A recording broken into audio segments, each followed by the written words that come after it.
सभी प्रशिक्षुओं को मैं नमस्कार। आप सभी का हमारे चैनल टीएसपी क्लासेस में एक बार फिर से बहुत बहुत स्वागत है।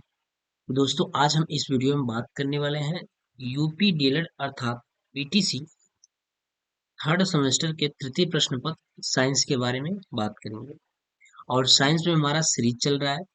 सीरीज में बहुविकल्पी प्रश्न चल रहा है।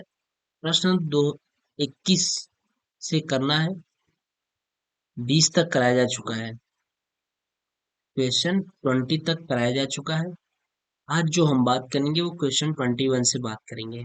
प्रश्न 21 से बात करेंगे और उम्मीद करते हैं कि आप लोग पिछला वीडियो देख भी लिए होंगे।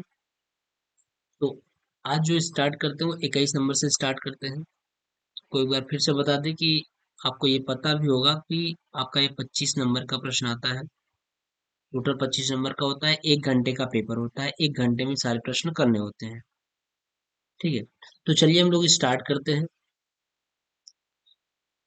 क्वेश्चन कह रहा है जल प्रदूषण का कारण है। कह रहा है जल प्रदूषण का कारण क्या है? कीटाणुनाशक पदार्थों का खेतों में छिड़काव, धुआं, स्वतः चालित निर्वातक, हवाई जहाज।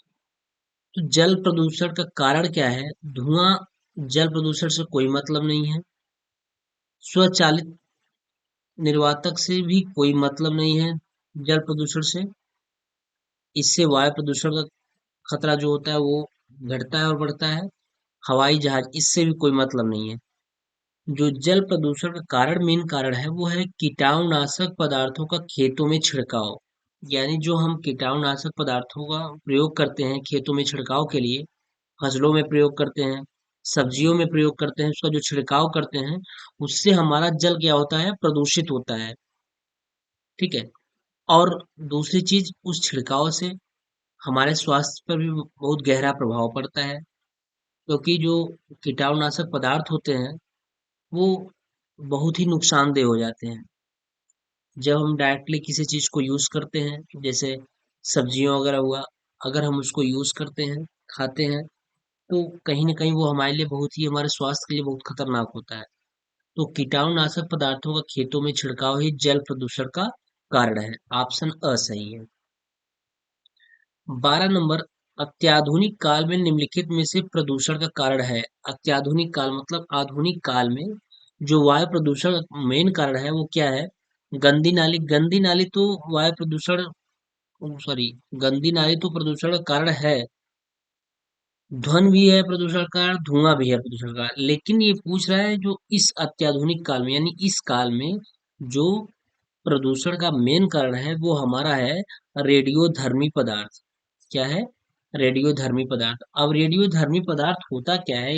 क्या चीजें हैं उनको जानिए।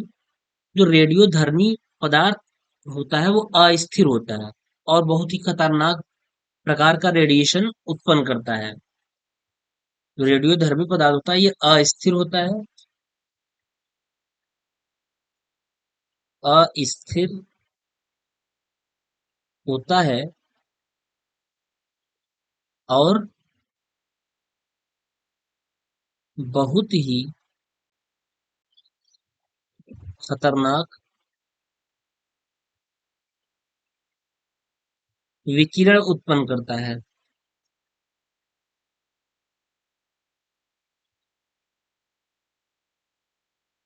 उत्पन्न करता है। ठीक।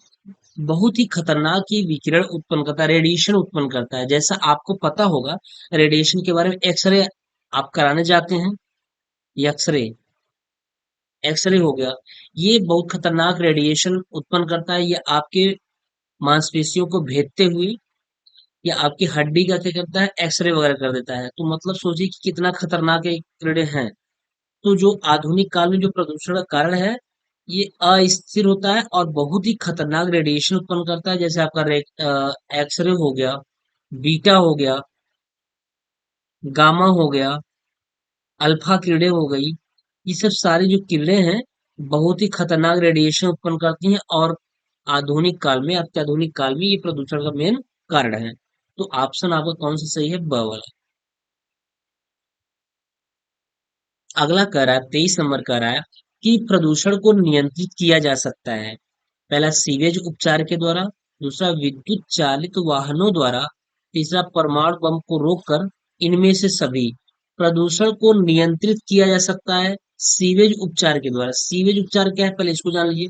सीवेज उपचार जो होता है, जैसे आप जल को एकत्रित करते हैं, कहते हैं ना कि जो भी जल हम वेस्ट कर रहे हैं, यानी जो भी यूज कर रहे हैं, उसको कहीं ना कहीं एक जगह एकत्रित कर दें, सीवेज कर दें, और उसका उपचार करने के बाद उसका हम प्रयोग करें, वो आपके पर्यावरण के लिए अच्छा होता है। यानी सीवेज जो होता है, ये अपशिष्ट जल को एकत्रित करते हैं, और उसका हम क्या करते हैं, उपचार करते हैं, और बाद में हम उसका प्रयोग करते हैं। सीवेज में बाद में हम उसका प्रयोग करते हैं, जो हमारे पर्यावरण के लिए क्या होता है, बहुत ही अच्छा होता है। तो प्रदूषण को कहीं ना कहीं हम नियंत्रित कर रहे हैं सीवेज उपचार के द्वारा भी प्रदूषण को नियंत्रित कर रहे हैं। विद्युत चालित वाहनों द्वारा, देखिए विद्युत चालित वाहनों द्वारा भी हम क्या करेंगे, प्रदूषण को नियंत्रित कर रहे हैं। क्यों? क्योंकि आपका जो पेट्रोल होता है, डीजल होता है, इससे वायु प्रदूषण हो रहा है।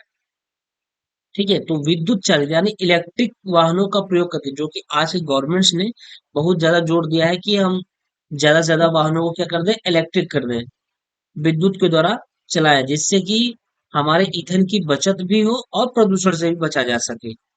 इसके पहले कोयला से चलती थी, जैसे ट्रेनें वगैरह कोयला से चलती थी, तो वो और भी ज्यादा प्रदूषित करती थी। उसके बाद डीजल हो गई। ठीक है, डीजल के बाद अब क्या हो गई, इलेक्ट्रिक हो गई है। तो वही चीजें जब इलेक्ट्रिक कर दी जाएंगी, तो प्रदूषण और कम से कम हो जाएगा। सब वाला परमाणु बम को रोक करके, परमाणु बम जिस जगह छोड़ा जाता है, उस जगह प्रदूषण ही प्रदूषण हो जाता है। वहां पे वहां की जो पीढ़ियां होती हैं, वो लगभग लगभग काफी सालों तक, या कह लीजिए कि बहुत दिनों तक लाइफ जब तक उनकी चलती रहती है, उस कंडीशन में वो इतना ज्यादा डिस्टर्ब हो जाती है कि सारी चीजें उनकी अस्त व्यस्त हो जाती हैं। तो परमाणु बम को रोक करके भी हम क्या करते हैं, प्रदूषण को नियंत्रित कर सकते हैं। यानी कि ऑप्शन कौन सा सही होगा, ऑप्शन इनमें से सभी होगा। सीवेज उपचार के द्वारा भी, विद्युत चालित वाहनों के द्वारा, परमाणु बम को रोक। अगला प्रश्न 24 नंबर का है, निम्न में से ऊर्जा अपशिष्ट है। कह रहा है, निम्नलिखित में से ऊर्जा अपशिष्ट कौन सा है? वाहितमल, ताप ध्वनि व रेडियो एक्टिव अपशिष्ट, द्रव अपशिष्ट, ठोस अपशिष्ट। पूछ रहा है ऊर्जा अपशिष्ट का है। वाहितमल यानी कचरा, इससे कोई मतलब नहीं है। ऊर्जा अपशिष्ट यानी ऊर्जा के रूप में क्या बचता है, तो ताप ध्वनि व रेडियो एक्टिव अपशिष्ट, यानी जो ध्वनि व रेडियो एक्टिव जो अपशिष्ट है, खत्म होने के बाद आपकी ऊर्जा की ही बचत होती है। द्रव अपशिष्ट से कोई मीन्स नहीं है, ठोस अपशिष्ट कोई मीन्स नहीं है। तो निम्न में से ऊर्जा अपशिष्ट कौन सा है? ताप ध्वनि व रेडियो एक्टिव अपशिष्ट है। अगला प्रश्न है, लाइकेन व ब्रायोफाइटा किस प्रदूषक के सूचक हैं? तो लाइकेन व ब्रायोफाइटा किस प्रदूषक के सूचक हैं? तो ये होते हैं सल्फर डाइऑक्साइड, ध्यान रखिएगा। Sulphur dioxide, sulphur dioxide. Lichen व ब्रायोफाइटा किस प्रदूषक के सूचक है? तो वो है सल्फर डाई ऑक्साइड। लाइकेन का मतलब जानते हैं, शैवाल से होता है। अब ये लाइकेन में दो प्रकार के शैवाल आते हैं, कौन कौन? एक हरा शैवाल आता है, एक हरा शैवाल होता है, और नीला शैवाल अथवा नीला शैवाल। ठीक, हरा शैवाल और नीला शैवाल। तो लाइकेन व ब्रायोफाइटा किस प्रदूषक के सूचक है? ये होते हैं सल्फर डाई ऑक्साइड के सूचक होते हैं। ठीक, ऑप्शन अ। जल को प्रदूषित करने वाले हैं पारा, सीसा, सोना चांदी, तांबा टीना, पीतल चांदी। इसको याद रखिएगा, जल को प्रदूषित करने वाले जो होते हैं, वो होते हैं पारा और सीसा होते हैं। नेक्स्ट है, मोटर वाहन प्रदूषण कम करने का उपाय क्या है? मोटर वाहन प्रदूषण कम करने का उपाय है, मोटर वाहनों के इंजन के डिजाइन में सुधार, सीएनजी तथा एलपीजी गैस इंजनों का उपयोग, मोटर वाहनों का समुचित रखरखाव। देखिए, मोटर वाहन प्रदूषण कम करने का उपाय, यानी ऐसी कौन सी किस तरीके का प्रयोग किया जाए, किस तरीके का सुधार किया जाए जिससे कि मोटर वाहन के प्रदूषण कम कम किया जा सके। तो पहला, मोटर वाहनों के इंजन के डिजाइन में सुधार। यानी मोटर वाहन के इंजन को इस तरीके से बनाइए कि जिससे प्रदूषण कम से कम हो। प्रदूषण, ध्वनि प्रदूषण भी हो सकता है, वायु प्रदूषण भी हो सकता है, जैसे धुआं वगैरह होगा तो उससे वायु प्रदूषित होगा। और ज्यादा आवाजें होंगी तो ध्वनि प्रदूषण होगा। तो मोटर वाहन के इंजन को इस तरीके से डिजाइन करिए कि उसकी आवाज भी कम हो, और क्या हो जाए, हमें जैसे वायु प्रदूषण से भी बच सकें, धुआं वगैरह से बच सके। तो ये भी सही है। तो उसका सीएनजी तथा एलपीजी गैस इंजनों का प्रयोग किया जाए। बिल्कुल सही है। पेट्रोल और डीजल को छोड़ करके हम सीएनजी तथा एलपीजी जैसे इंजनों का उपयोग करेंगे। सीएनजी और एलपीजी का उपयोग करने से वैसे भी ध्वनि प्रदूषण भी कम हो जाता है, आवाजें नहीं होती हैं। और दूसरी चीज, जो धुआं जैसी विषैली गैस निकलती है, वो भी नहीं होती है इससे। तीसरी, मोटर वाहनों का समुचित रख रखाव। बिल्कुल, मोटर वाहनों को इस तरीके से रखिए कहीं ऐसा ना हो कि वो डिस्टर्ब हो जाए, खराब हो जाए। जब मोटर वाहनें खराब हो जाती हैं तो क्या होती है, या तो बहुत ज्यादा आवाज करने लगती हैं, या तो कभी कभी होता है कि वो जो उनका ईंधन है वो खराब तरीके से वेस्ट हो रहा है, इनमें से जो धुआं है वो ज्यादा दे रही है। तो मोटर वाहनों का समुचित रख रखाव, सही तरीके से उसको रखिए। मतलब उसको बढ़िया से उसका मेंटेनेंस होना चाहिए जिससे कि वो सही रहे। तो इनमें से सभी सही है, चारों, ये तीनों ऑप्शन सही है। दैट मीन्स ऑप्शन चौथा द वाला सही है, इनमें से सभी। 28 नंबर कह रहा है, मरुस्थल बनने का मुख्य कारण क्या है। तो मरुस्थल क्यों बना, इसका मुख्य कारण क्या है। तो वहां क्या है, वहां मरुस्थल में क्या होता है कि जो पेड़े होती हैं, पेड़ की जो पत्तियां होती हैं, वो अपने आप को किसमें, कांटों के रूप में रूपांतरित कर लेती है। ये आपको पता है कि मरुस्थल में क्या होता है कि जो पेड़े होती हैं, पेड़ की जो पत्तियां होती हैं, वो अपने पत्तियों को कांटों के रूप में रूपांतरित कर लेती है। क्यों, क्योंकि वहां पानी की कमी होती है। और अगर पत्तियां रह जाएंगी तो पानी का वाष्पोत्सर्जन ज्यादा से ज्यादा होगा, जिससे कि क्या होगा, पानी की और भी कमी हो जाएगी। इसलिए अपनी पानी की कमी को रोकने के लिए क्या करती हैं कि अपनी पत्तियों को वो कटीली रूप में रूपांतरित कर लेती हैं। तो मरुस्थल बनने का मुख्य कारण क्या है, वन रोपण। वन रोपण है ही नहीं, वहां वन कहाँ है, पौधे, गिने चुने पौधे पाए जाते हैं। वन आरोपण, हाँ, वन आरोपण ही है। यानी कि जहां पे वन का आरोपण नहीं, रोपण नहीं हुआ है, उसे वन का आरोपण, वहां कहाँ दिखाई देता है, पेड़ पौधे वगैरह कहाँ दिखाई देते हैं। कुछ मरुस्थल के पौधे लिमिटेड होते हैं। जलमग्न होना, अगर जलमग्न होता तो जरूर वहां पे पौधे रहते हैं। अधिक कटाई, जब है ही नहीं तो कटाई कहाँ से होगी। तो वन आरोपण, ऑप्शन ब सही है। अगला कार्य, मेथिल मैग्नीशियम ब्रोमाइड पर जल की क्रिया द्वारा हमें प्राप्त होता है। तो मेथिल मैग्नीशियम ब्रोमाइड पर जल की क्रिया के द्वारा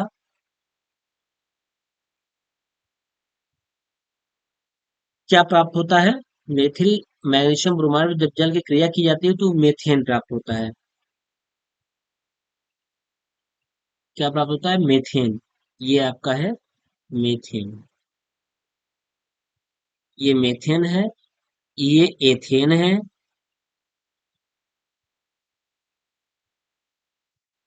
ये मेथेनॉल है, मेथेनॉल है, और C2H5OH ये है एथेनॉल ना। तो जब मेथिल मैग्नीशियम ब्रोमाइड पर जल की क्रिया की जाती है तो वहां हमको लास्ट में क्या मिलता है, मेथेन मिलता है, CH4 मिलता है। चलिए, कह रहा है कौन सा सूत्र एल्केन को प्रकट करता है। तो एल्केन का जो सामान्य अणु सूत्र होता है वो होता है, एल्केन का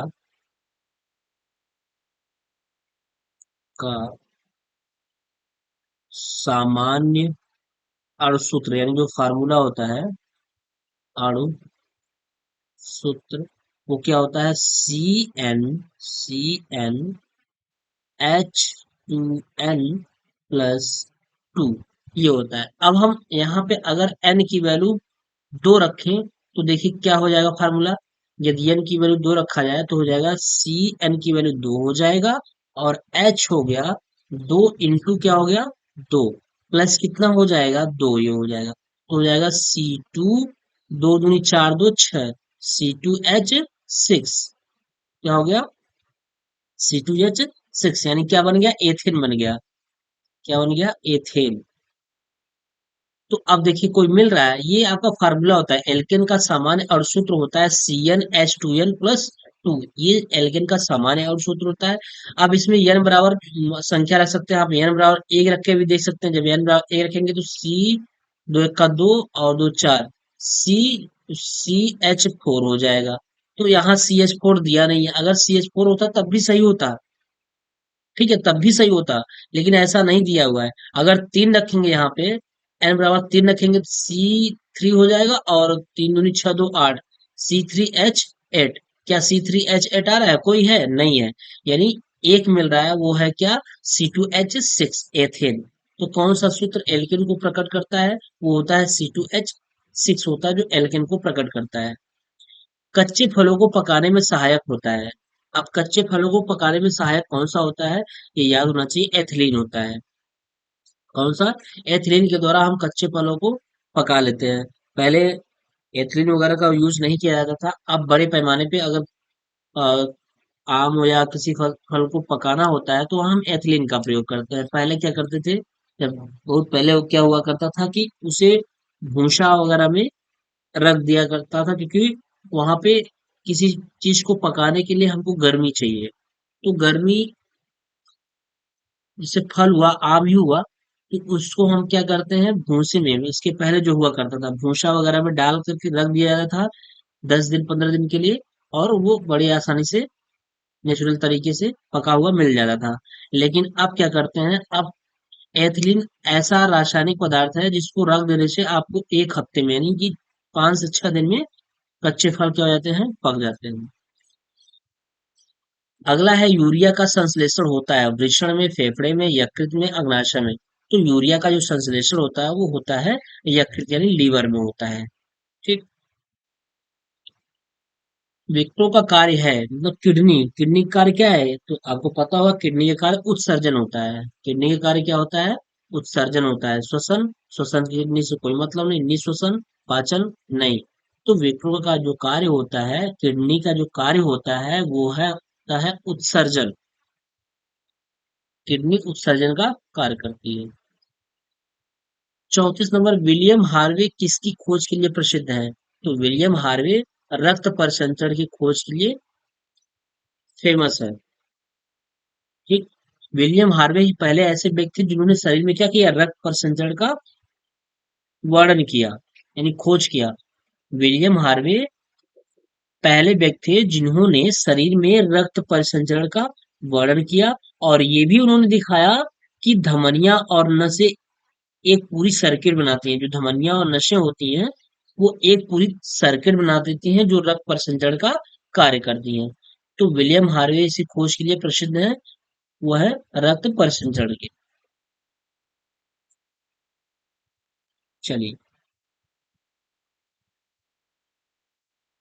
अगला प्रश्न कह रहा है, निम्न में से कौन पूरे शरीर को रक्त की आपूर्ति हृदय से करता है। पेशियां होती है, धमनियां होती हैं, तंत्रिकाएं होती हैं, शिराएं होती हैं। तो देखिए पेशियां और तंत्रिका ये नहीं होगी। रही बात धमनी और शिरा, हाँ इन्हीं दोनों का कार्य होता है। धमनी और शिराओं का कार्य होता है रक्त की आपूर्ति करना, लेकिन इसमें से एक हृदय से ले जाता है और एक हृदय की तरफ लेके आता है। अब उसी को देखना है। सवाल हमारा ये कह रहा है कि निम्न में से कौन सी पूरे शरीर को रक्त की आपूर्ति हृदय से करता है, यानी हृदय से लेकर के जाता है कहाँ, पूरी शरीर को लेके जाता है। वो कौन करता है, तो वो आपका धमनी होता है। धमनी का कार्य क्या होता है, कि यह रक्त को हृदय से दूर ले जाती है। यह रक्त को हृदय से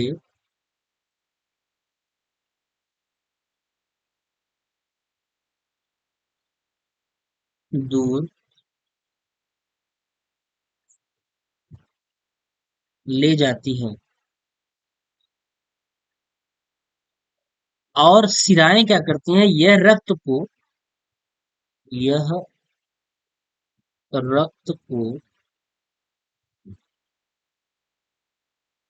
वापस वापस हृदय तक ले आती हैं। ठीक, ये होता है।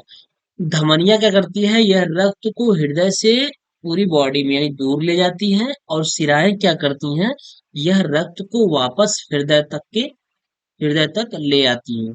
तो इसमें सवाल में जो कह रहा है वो कह रहा है, क्वेश्चन निम्न में से कौन पूरे शरीर को रक्त की आपूर्ति हृदय से करती है, यानी हृदय से लेकर के जाती है। तो आपका ये स्पष्ट हो गया, धमनियां होती हैं। चलिए अगला, 36 नंबर, ग्लाइकोलिसिस में कितने एटीपी अणुओं का लाभ होता है। तो ग्लाइकोलिसिस में कितने का होता है, दो दो एटीपी अणुओं का लाभ होता है। कौन कौन होता है, एक होता है एडीपी, एक होती है एडीपी, और दूसरी होती है एएमपी। इसको बोलते हैं एडिनोसिन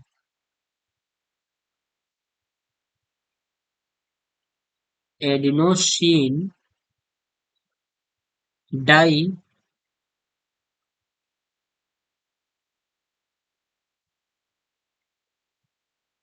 फास्फेट। और एएमपी क्या होता है, adenosine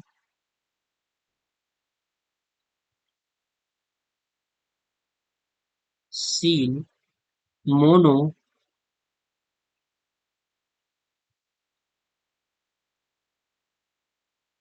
phosphate. Adenosine monophosphate और एडिनोसिन डाई फास्फेट, ये होता है। ग्लाइकोलिसिस में कितने एटीपी अणुओं का लाभ होता है, तो वो होता है दो, एक एडीपी और एक एएमपी होता है, एडिनोसिन डाई फास्फेट और एडिनोसिन मोनो फास्फेट। अगला 37 नंबर कह रहा है कि एटीपी है एक एंजाइम जो ऑक्सीकरण क्रिया चलाती है, एक हार्मोन, एक प्रोटीन, और लास्ट है एक अणु जिसमें उच्च ऊर्जा युक्त फास्फेट बंद होते हैं। तो यही होता है एटीपी, जो होता है एक अणु जिसमें उच्च ऊर्जा युक्त फास्फेट बंद होता है। ऑप्शन है। अनाक्सी श्वसन का अंतिम उत्पाद है स्टार्च, पाइरुविक अम्ल, शर्करा, एथिल एल्कोहल। अनाक्सी श्वसन का अंतिम उत्पाद जो होता है वो होता है आपका कार्बन डाइऑक्साइड प्लस जल होता है। ये अंतिम उत्पाद होता है, लेकिन इसमें ऐसा दिया नहीं है। ठीक है, अनाक्सी श्वसन का जो अंतिम उत्पाद होता है वो कार्बन डाइऑक्साइड प्लस जल होता है, लेकिन इसमें दे नहीं रखा है, इसमें स्टार्च, पाइरुलम और शर्करा, एथिल अल्कोहल दिया है। तो आई थिंक ये नहीं है, आपका कार्बन डाइऑक्साइड और जल होता है। ठीक, 39 नंबर देखिए, केल्विन पैमाने पर पानी का क्वथनांक होता है, केल्विन पैमाने पर पानी का क्वथनांक कितना होता है, तो वो होता है 373 केल्विन होता है, ध्यान रखिएगा। डिग्री सेंटीग्रेड में कितना होता है, 100 डिग्री होता है। और केल्विन में कितना होता है, केल्विन में 373 केल्विन होता है। 100 डिग्री सेंटीग्रेड पे पानी उबलने लगता है, और 373 केल्विन में पानी क्या होता है, उबलने लगता है। अगर इसको फ़ारेनहाइट में चेंज करना चाहें 100 डिग्री को, कि कितने डिग्री पे फ़ारेनहाइट में क्वथनांक होगा, तो C/5, फार्मूला होता है C/5, एफ बराबर F-32/9। यहाँ से आप निकाल लेंगे तो आपको पता चल जाएगा, C का मान 100 है, 100 के बटा 5 बराबर F-32 बटा क्या हो जाएगा, 9 हो जाएगा। 5 बिस्सा में 100, 20 नवैया 180, 180 में 32 जोड़ देंगे तो फ़ारेनहाइट में आ जाएगा। तो 180 में जब 32 जोड़ेंगे तो हो जाएगा 8 3 11, 212, दो हो गया, 8 3 11 का ये, और एक एक दो, 212 डिग्री फ़ारेनहाइट। ये जो पानी का क्वथनांक होता है, पानी का क्वथनांक डिग्री फ़ारेनहाइट में कितना होता है? 212। फ़ारेनहाइट में 212 डिग्री फ़ारेनहाइट, सेल्सियस में 100 डिग्री सेल्सियस, केल्विन में 373 डिग्री केल्विन। इतने टेम्परेचर पे ये सब क्या हो जाएंगे? पानी बॉयल होने लगेगा। तो इसका ऑप्शन अ सही है। दो वस्तुओं के ताप में 63 डिग्री का अंतर है, केल्विन पैमाने पर यह अंतर होगा। तो देखिए, इसमें एक केल्विन का जो परिवर्तन होता है वो 1 सेल्सियस के बराबर होता है। यानी आप एक केल्विन, एक केल्विन बराबर 1 सेल्सियस, 1 डिग्री सेल्सियस। इसलिए 63 डिग्री सेल्सियस बराबर क्या हो जाएगा? 63 डिग्री केल्विन, ये हो जाएगा। तो इसका आंसर 63 क्या हो जाएगा? केल्विन हो जाएगा। ठीक है, 63 केल्विन हो गया। दो वस्तुओं के ताप में 63 डिग्री का अंतर है, तो केल्विन पैमाने पे यह अंतर होगा, 63 केल्विन होगा। अगला कह रहा है, अंगीठी पर पतीली में पानी भर कर रख देने से पानी गर्म हो जाता है। एक तो आपका पतीली है, पतीला है, और दूसरा पानी है। ठीक, इसी दोनों को पकड़ना है। अब देखिए क्या होता है कि अंगीठी पर पतीली में पानी भरकर रख देने से पानी गर्म हो जाता है, चालन तथा विकिरण द्वारा। चालन ठोस में होता है और विकिरण किस में होता है? चालन और विकिरण यानी रेडिएशन, रेडिएशन से क्या होता है? ऊष्मा होती है। यानी जो सूर्य का प्रकाश आता है वो विकिरण के द्वारा आता है। तो इससे कोई मतलब नहीं, चालन तो ठोस में होगा, पतीला आपका ठोस है, ये बात सही है। संवहन तथा विकिरण, संवहन आपका पानी में होता है। एक होता है चालन, एक विकिरण, और एक संवहन। पहले इन तीनों को जान लीजिए कि कौन किस में क्या होता है। चालन ठोसों में होता है, चालन की गति से ठोस हीट होते हैं। विकिरण उष्मा में होता है, सॉरी विकिरण जो आपका होता है ये सूर्य का प्रकाश हुआ।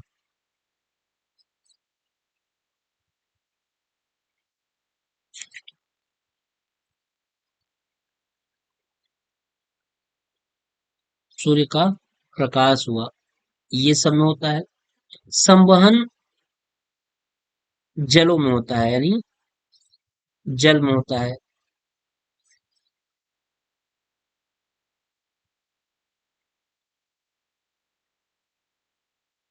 ठीक, ये तो पतीला यहाँ क्या है? पतीला ठोस है और पानी क्या है? द्रव है, लिक्विड में। तो अब हमको क्या, ठोस किस में होगा? ठोस जो हीट होगी वो चालन के द्वारा होगी। किसके द्वारा होगी? चालन के द्वारा होगी। और द्रव में किसकी होगी? संवहन के द्वारा।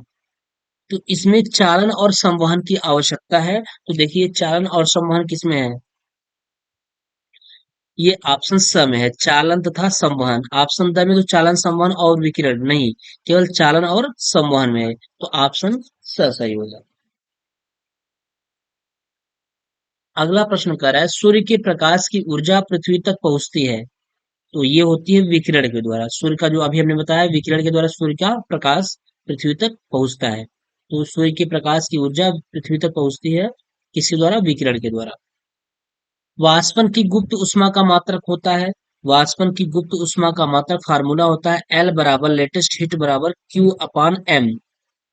क्यू क्या है? क्यू कैलोरी होता है, क्यू का मात्रक कैलोरी, और एम द्रव्यमान है, इसका मात्रक ग्राम होता है।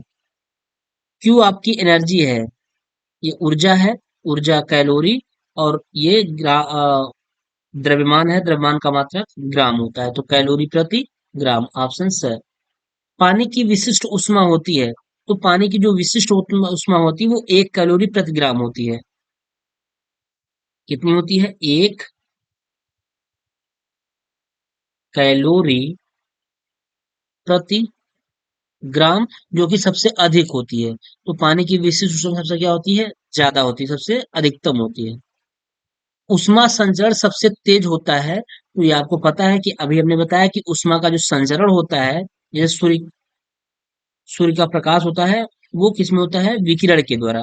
तो उष्मा का जो संचरण सबसे तेज होता है वो किसमें होता है? विकिरण के द्वारा।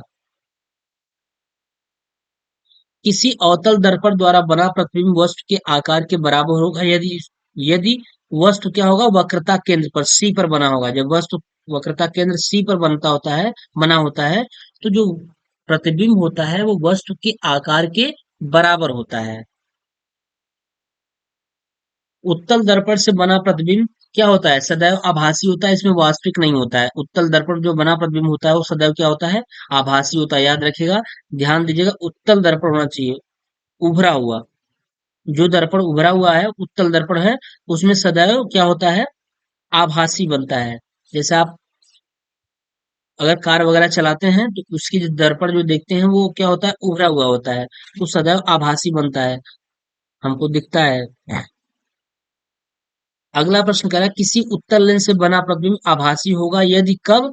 जब वस्तु फोकस व प्रकाशीय केंद्र के बीच हो। किसी उत्तल लेंस से बना प्रतिबिंब आभासी होगा कब? जब वस्तु फोकस व प्रकाशीय केंद्र के बीच हो, तब वो प्रतिबिंब आभासी होगा। अगला है जलवायु परिवर्तन का प्रमुख कारण क्या है? जलवायु परिवर्तन का प्रमुख कारण क्या है? बढ़ते उद्योग। हाँ, उद्योग इतने ज्यादा हो जा रहे हैं कि जलवायु में हमारे परिवर्तन हो जा रहा है। बढ़ते जन यानी बहुत सारे जो हमारी जनसंख्या बढ़ रही है। घटते वन, वन की कटाई बड़ी तेजी से हो रही है। जब वन की कटाई तेजी से हो जा रही है तो अभी आज देखिए जलवायु में परिवर्तन ऐसे हो गया है कि बरसात के समय बरसात ही होना बंद हो जाता है। बहुत कम बरसात होती है। ठीक है, जब बरसात कम होगी तो गर्मी बहुत ज्यादा पड़ेगी, टेम्परेचर बहुत ज्यादा रहेगा। तो जलवायु परिवर्तन का कारण ये भी है कि बढ़ते उद्योग बहुत ज्यादा लगाए जा रहे हैं, बढ़ती जनसंख्या है, घटते वन है, यानी ये सभी है। जलवायु परिवर्तन के प्रमुख कारण ये सभी हैं। एक पारतंत्र में शैवाल हर इकाई का स्थान होता है। कहाँ पे होता है? उत्पादक में, उपभोक्ता में, अपघटक में, इनमें से कोई नहीं। तो पारतंत्र शैवाल जो होती है, शैवाल उपभोक्ता के लिए होती है, प्रयोग की जाती है। तो शैवाल हर इकाई का स्थान कहाँ होता है? उपभोक्ता, उपभोक्ता के लिए होता है। ठीक है, तो आज हम लोग 50 क्वेश्चन तक देखे हैं। इसके बाद नेक्स्ट 51 से देख लेंगे। तो आप तब तक 50 क्वेश्चन तक अच्छी तरीके से रिवाइज कर लीजिए, और अगर कहीं किसी भी प्रकार की प्रॉब्लम है तो आप कमेंट अवश्य करिए। और आपके पास अब समय बहुत कम है, क्योंकि धीरे धीरे हम लोग मई खत्म होने की तरफ है। आधी मई खत्म हो चुकी है, अब आधी मई बची है आपकी। तो इसमें ये आधी मई 15 दिन का, 14-15 दिन का समय है। उसके बाद जून में आपका फर्स्ट वीक वाला समय है, 7 दिन का। कुल मिला के 22 से 23-24 दिन का समय है। उसके बाद आपके एग्जाम का डेट आ जाएगा। तो इसलिए अब आप बिल्कुल पढ़ाई करिए, और अगर कहीं भी किसी भी प्रकार की प्रॉब्लम है तो कमेंट अवश्य करिए। चलिए ठीक है, फिर मिलते हैं नेक्स्ट वीडियो में, तब तक के लिए बाय।